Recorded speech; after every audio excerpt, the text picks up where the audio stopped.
For today's recipe, I am making something from the Ultimate Insanely Super Hot Chili Pepper Cookbook. It is a Burmese dish called BEYA KYAW. I know it looks like BEYA KYAW, but it's pronounced BEYA KYAW.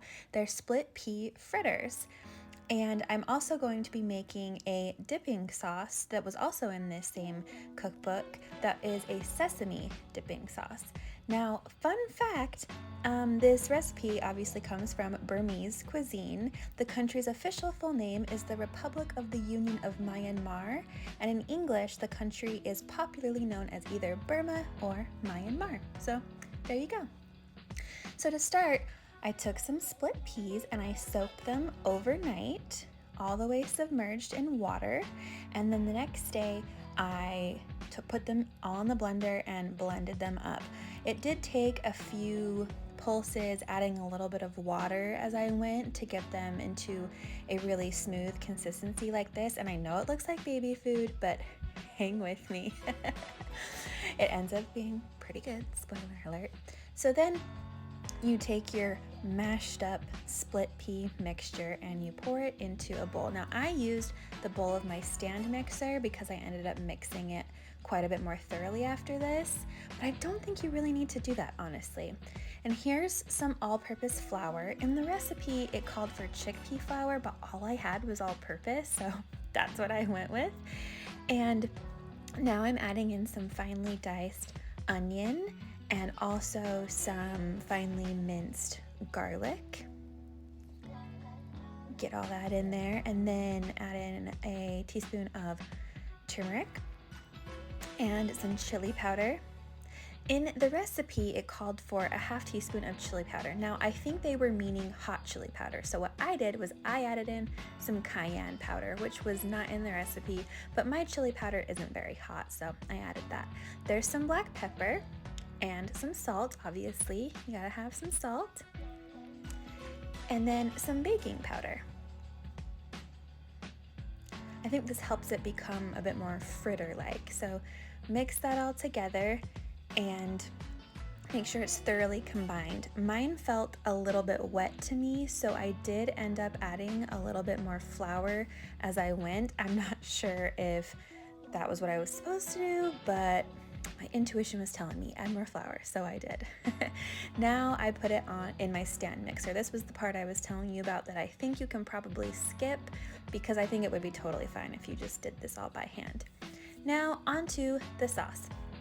Here are some toasted sesame seeds, and also I'm going to link all of this in the description below. I'll either link it or write it out, whatever I can find.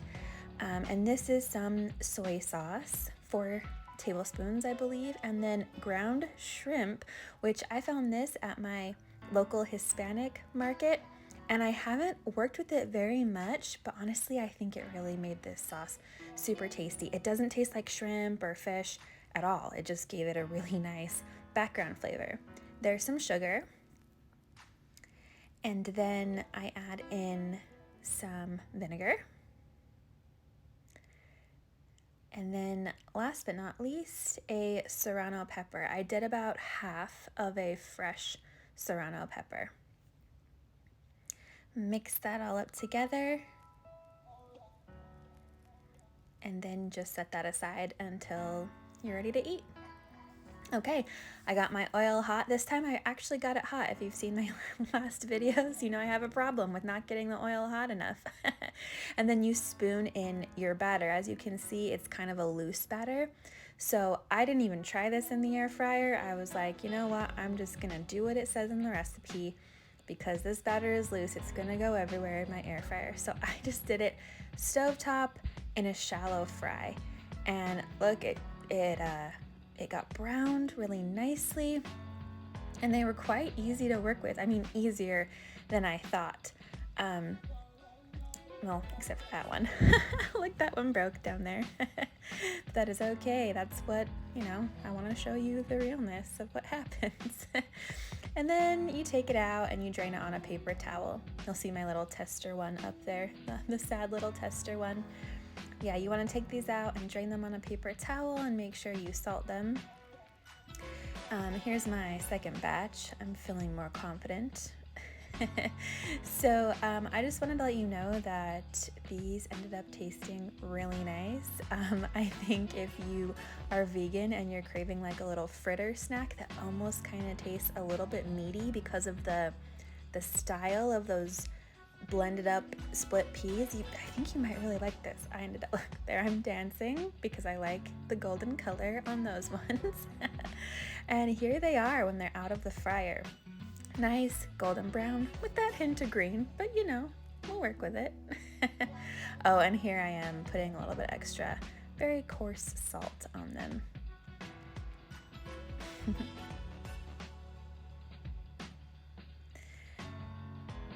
Oh yeah, there they are, and there they are with that sesame sauce, sesame dipping sauce.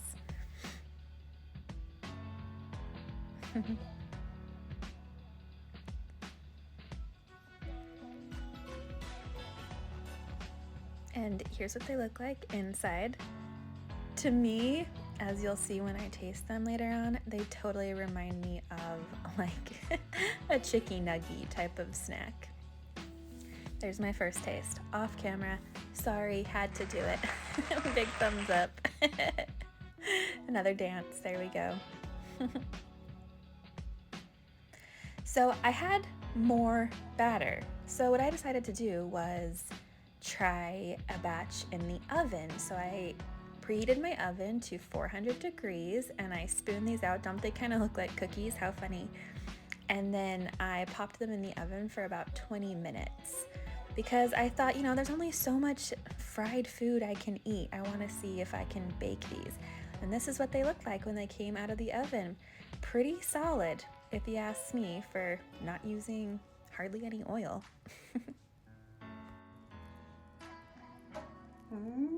Here they are. Okay, so full disclosure, I made these yesterday, so I already know that they're very good. I was really surprised by how much I liked them. I ran and I got my boyfriend and I had him taste one and I was like, don't these taste like chicken nuggets?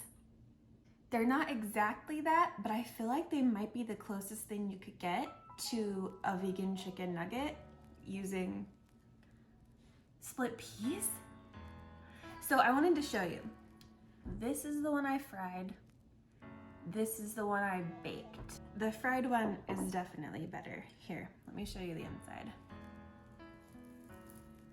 I reheated them in the air fryer. I mean, the green color is kind of funny. If you have picky kids, they might be weirded out by that, I don't know. But I'm telling you, it's so good. It's one of my favorite vegan things I've ever made. And this sauce to dip it in, oh, this takes it next level. I added extra cayenne in here, as you saw, and it's not too spicy at all. I think a lot of the spice comes from this because of the fresh Serrano, but it's also really good. We tried it with this sauce, the sweet chili sauce. The sweet goes really well with the bit of spice that's in here. And this is the baked one. Here, I'll break this one open for you too. It's really similar. This got a bit more crispy. Oh, I have a little hair on my finger, don't mind that. Got more crispy because I refried it in the air fryer, but it's still super good. It's just slightly drier. This one, excuse me, this one that was shallow fried is definitely my favorite because it gives you that fried taste that you crave when you're craving like a chicken nugget. I just really love this dipping sauce, honestly. Can you hear the crunch? I ate a lot too. I still have some leftover dough, if that's what you would call it, batter. in the fridge, and I think I'll definitely fry up some fresh ones later on.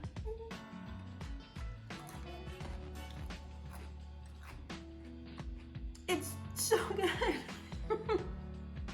It doesn't really taste like split peas that much to me. It just tastes like kind of like an imitation meat, but with lots of flavor because of the onion and the garlic and the turmeric and then the spiciness and the chili powder. It's just very flavorful, crunchy, great sauce. This is an amazing snack that I had not heard of until, I don't know, just last week or so. Highly recommend this. I think it's a really fun project, and yeah, try it out. Tell me what you guys think. Thank you for watching.